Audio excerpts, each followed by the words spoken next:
माझ्याकडे हातभर कागद आहेत अजून. जर त्यांची इच्छा असेल हे मिटवायचं नसेल तर हातभर कागद विशाल गोखले, बडेकर आणि मोहोळ यांना रोज मी पाठवतो आणि त्यांनी रोज एक खुलासा करणार. मी आरोप करणार आता खुलासा विचारणार आहे. पण माझ्या अंगावर जी मुघलाची टीम मुघल सगळे माझ्या अंगावर आले होते एक 10-15 दिवसात.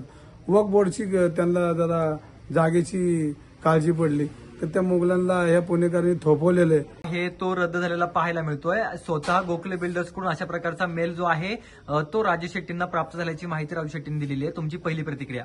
खरं तर हे आंदोलनाला यश सन्माननीय योगी महाराज त्यांचं आहे. त्याचबरोबर जैन युवक संघटनेचे सगळे युवक जे आज त्या ठिकाणी काम करतात त्यांचं आहे.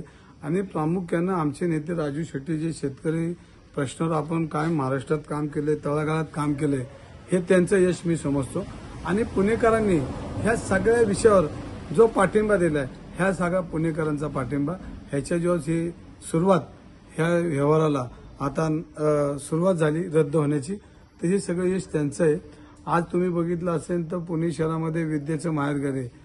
पुणे शहरामध्ये अनेक मान्यवरांनी रक्ताचं पाणी करून ह्या संस्था उभ्या केल्यात. एक दिशा देण्याचं काम ह्या पुणेनी अख्ख्या जगाला दिले. आणि त्याच पुण्यनगरीत पुणे शहरामध्ये विद्येच्या माहेरघरामध्ये काही लोक बिल्डरांना हाताशी धरून वेगळ्या पद्धतीने एखादी संस्था कशी मोडीत काढायची हे प्रयत्न करत असताना हे सगळे पुणेकरांचा आवाज आज सगळ्यांच्या ताकदीचा दिसला. त्यामुळे गोखलेंनी आज मेल केलाय.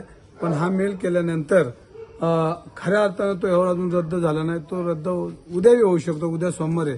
कारण जो गतिमान व्यवहार झाला आणि तो गतिमान व्यवहार परत एका मिनिटात एका तासात होऊ शकतो.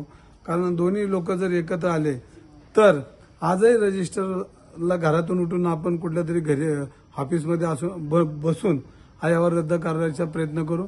मला आत्ताही फोन होते, मी जागाच आहे. मला जर मुरली मोहनचा फोन आला तर आत्ताही रजिस्टरचा घरातून आणून आपण, कारण शेवटी केंद्रीय मंत्री ते आहेत, त्यामुळे केंद्रीय मंत्री काही करू शकतात. हे आपण त्यांच्या वतीने करू आणि ह्या सगळ्या चाललेल्या ह्या सगळ्या गैरव्यवहाराला आपण त्याला थांबवू. हे सगळं यश सन्माननीय आज दुपारीच मला एकनाथ शिंदे साहेबांनी सक्त ताकद दिली की 2 दिवस तुम्ही काय बोलू नका, 2 दिवसात ह्याच्यामध्ये तोडगा निघेल. मी तो प्रयत्न करतोय. आणि खऱ्या अर्थाने ते माऊलीच्या मंदिरामध्ये, ज्ञानेश्वर महाराजांच्या मंदिरामध्ये, श्री संत ज्ञानेश्वर महाराजांच्या मंदिरामध्ये त्यांनी मला शब्द दिला की हा व्यवहार तुम्हाला पूर्ण करून देतो, 2 दिवस तुम्ही काय बोलू नका. आणि म्हणून माझं ट्विटर युद्ध त्यांनी सांगितल्यापासून ट्विटर युद्ध बंद झालं. पण माझ्याकडे हातभर कागद आहेत अजून. जर त्यांची इच्छा असेल हे मिटवायचं नसेल तर हातभर कागद विशाल गोखले, बडेकर आणि मोहोळ यांना रोज मी पाठवतो आणि त्यांनी रोज एक खुलासा करणार. मी आरोप करणार आता खुलासा विचारणार आहे. आणि ह्याच्यामध्ये मग जनतेमध्ये जे जे सामाजिक कार्यकर्ते आहेत, सगळे माहितीचे अधिकाराचे कार्यकर्ते आहेत, त्यांनी हे सगळे तपासावेत. आणि ह्याच्यामध्ये दोषी ह्याचा शासनाचा या मंत्रिपदाचा किती विशाल गोखलेने फायदा घेतलाय आणि लाभ किती घेतलाय हे समाजाला कळेल.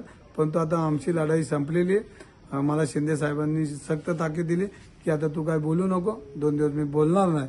पण माझ्या अंगावर जी मुघलाची टीम मुघल सगळे माझ्या अंगावर आले होते एक 10-15 दिवसात.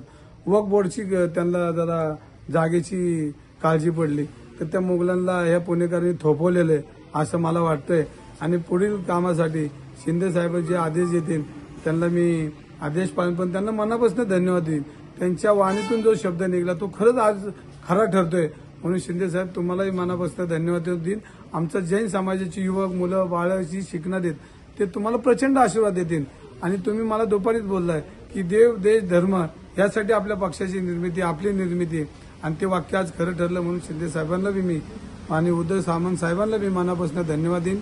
सर्व शिवसैनिकांना ज्या ट्विटर युद्धामध्ये, ज्या मोबाईल युद्धामध्ये, जे मेसेज युद्धामध्ये कायम जेवढी जनता माझ्या पाठीशी उभी राहिली, मला तिथनं सपोर्ट केला आणि तुम्ही सर्वांनी सपोर्ट केला, ह्याचं सगळं श्रेय हे सगळ्या सिस्टीमला जातं. मी फक्त कार्यकर्ता आहे, नाममात्र कार्यकर्ता आहे. आणि त्यामुळं हा माझा विजय ना, हा सगळा मुनी योगींचा, आपल्या ते संतांचा विजय, हा युवकांचा विजय, राजू शेट्टींचा विजय.